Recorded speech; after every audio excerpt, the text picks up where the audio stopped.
This is WAFF 48 News, Decision 2024 election coverage, sponsored by Deep South Roofing. Well, hello again, everyone. It is digital host A.J. Wuest welcoming you back to 48 Now. The results are in for a lot of the local races here at this point of the night. And I am on our website right now, WAFF.com, where you can find all the local election results right here. If you can see it on the screen right here, but we are going to run through some of the called races that have came in. Of course, the first one here is the presidential race. But if you look at Madison County Commission District 1, Tom Brandon has won that race, defeating Mark Jean. And I'm just going to run down these different races. Steve Haraway, he won by a landslide there. Phil Vandiver here in District 4 over Frank Hart. District 5, Phil Riddick over Ollie Reese. In District 6, Violet Edwards defeating Raphael Law. That is the Madison County Commission District, but let's look at the Judge of Probate, and that is, of course, Frank Barger defeating Jeffrey Johnson. Tonight, none of that is a surprise at this point. Now, the Jackson County Commission District 4 race, that one has not been called yet. We are still waiting for those numbers. There, we have none reported thus far. And that was the same one I was on, but we'll look at Marshall County, which Ricky Watson defeating Sue Vanderberg in that District 2 race. We'll look at, and Terry Kinnemer defeating Jared Cantrell there. There is a big development. Marshall County has, Marshall County has voted to go dry, or to go wet, rather. It had been a dry county for a while, and now it is going wet. So I believe over 80% voted for that county to go wet. But we are going to send it over to, of course, the guy. He's been here all night. And for all those other local races, you can go to our website and the results will be updated as soon as we get them in. But we're going to send it over now to Dr. Waymon E. Burke. He has been here all night. He is the guy. He has absolutely been so much help for me tonight, and it has been great talking to him tonight. Dr. Burke, at this point in the night, how are we feeling? You feeling good? Well, it matters less the way I feel. I still think it's definitely too close to call. Absolutely. And although we see some of the really deep red states and deep blue states, none of those are surprises. We expected it to go that way. We still see Georgia and North Carolina, Pennsylvania, Michigan, and Wisconsin. We see a light shade of pink, which would indicate that former President Trump is leading there. But I would say that we well know in Georgia and in Pennsylvania that the absentee vote has not been added there. And we'll see how that absentee vote works out. And the major urban centers in Georgia, Fulton County or Greater Fulton County, those 9 counties that include Atlanta, they usually come in, if not last, near last. So right. We'll see how that vote is divided between the two candidates. And I am checking to see right now on AP how much Georgia has been counted for. It looks like 88% at this point has been counted for.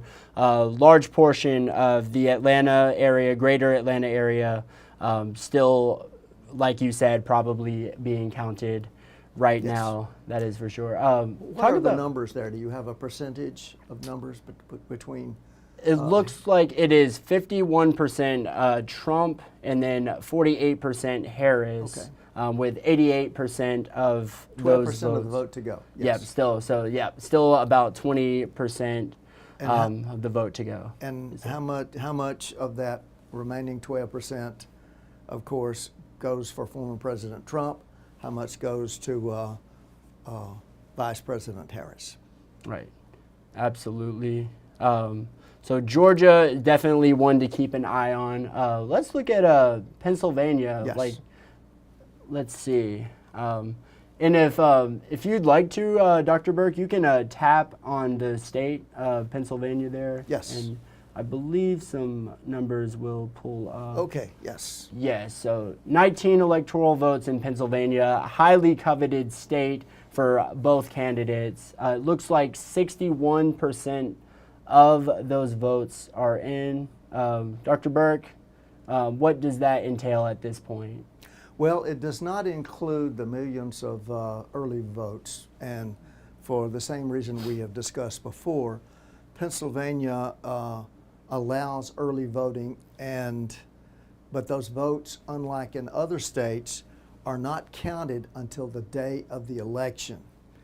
And Right. so it could take, we're told, maybe 2 or 3 days, possibly, hopefully not, for those absentee or early voters to actually be counted, tabulated, and the real key as to whether it leans toward Vice President Harris or it leans toward former President Trump.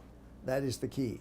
Of course, 4 years ago, Trump was leading, and when the early voting was put in, of course, Joe Biden ultimately took the state and its electoral votes.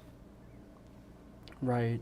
And if you don't mind clicking back into the overall map, you can just touch somewhere in the black there. Oh, right here. Yeah. Yes, sir. Absolutely. There we go. There we are. There we Perfect. One thing that's interesting that you mentioned earlier tonight, the states of Nebraska and the states of Maine. Talk about the interesting aspect of those two states as opposed to the other 48. Well, not trying to get too deep in the woods of academics, but we do have a concept called federalism in this country, where there are certain things that states can do that are different than other states. And one of those things is how they allot or allocate electoral votes.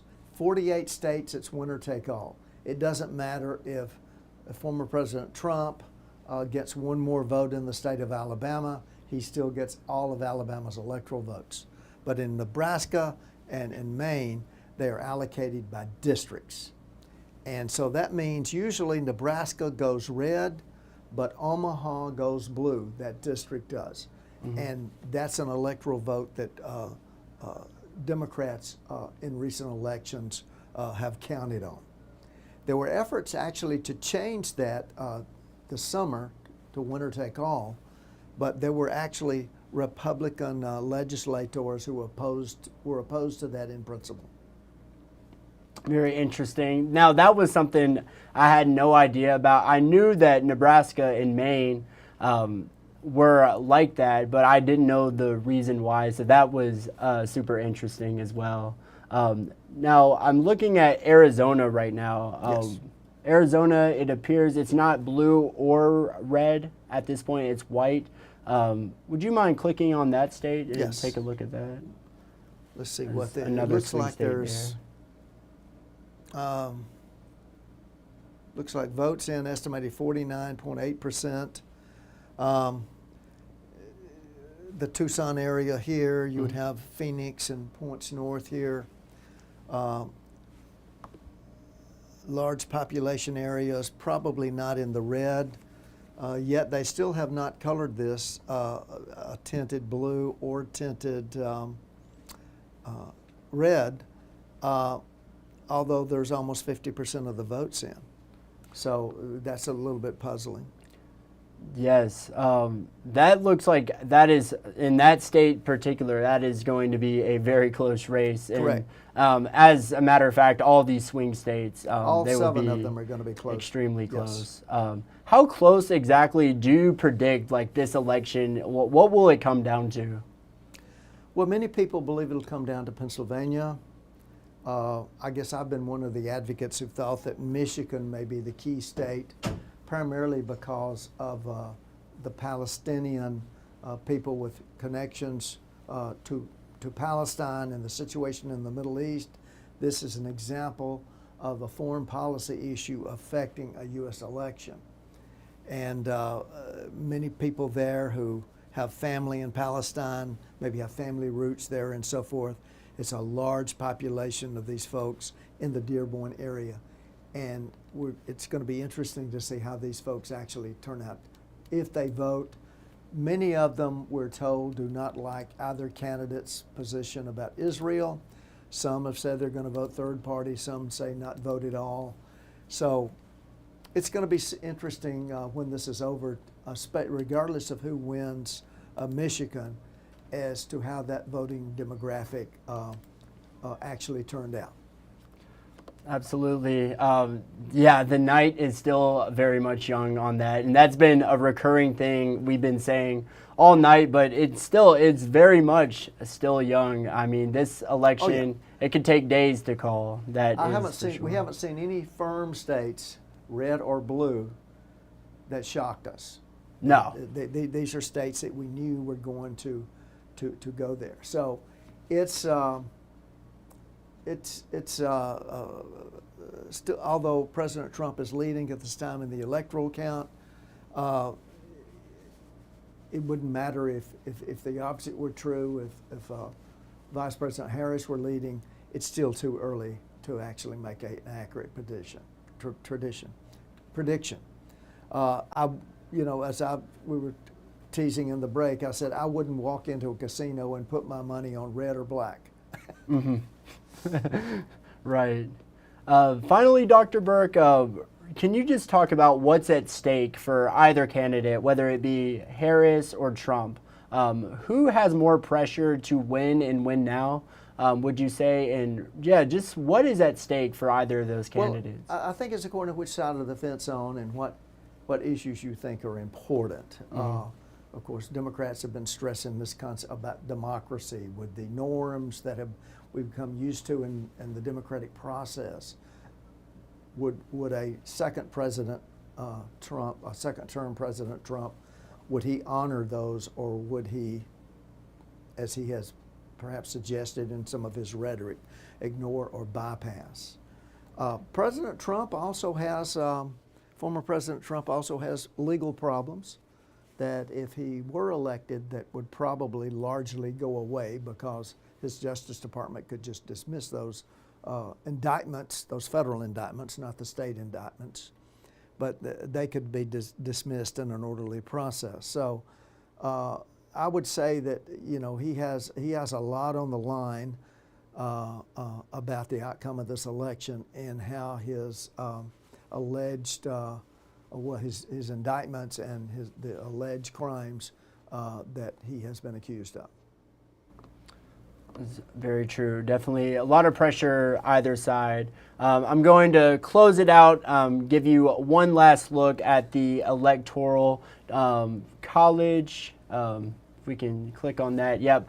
The former president currently leading the vice president 210 to 113 at the electoral college. But again, the night is still young. A lot can happen before this race is called. Of course, 270 is the magic number. That is the number to win.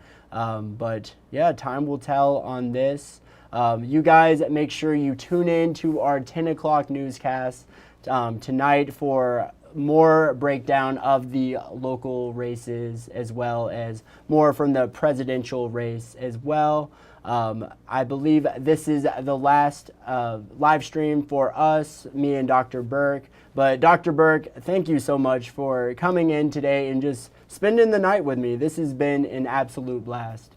I enjoyed being with you, AJ, and you've asked some very good questions, and I hope you got out and voted. I hope everyone got out and voted. Absolutely. How was voting for you today? It was rather easy. I vote out at Hampton Cove, and we may have waited 5 minutes, but it was quick, and they always do a good job out there. That's really good. I know at some polling places the lines were out the door. There was some malfunctioning at a couple polling places, but that's really good. I'm glad to hear that. But I hope everyone watching right now, you went out and voted. Y'all, it's really important to do. But once again, thank you so much, Dr. Burke. And you all watching at home, you all have a great night. And as always, thanks for watching.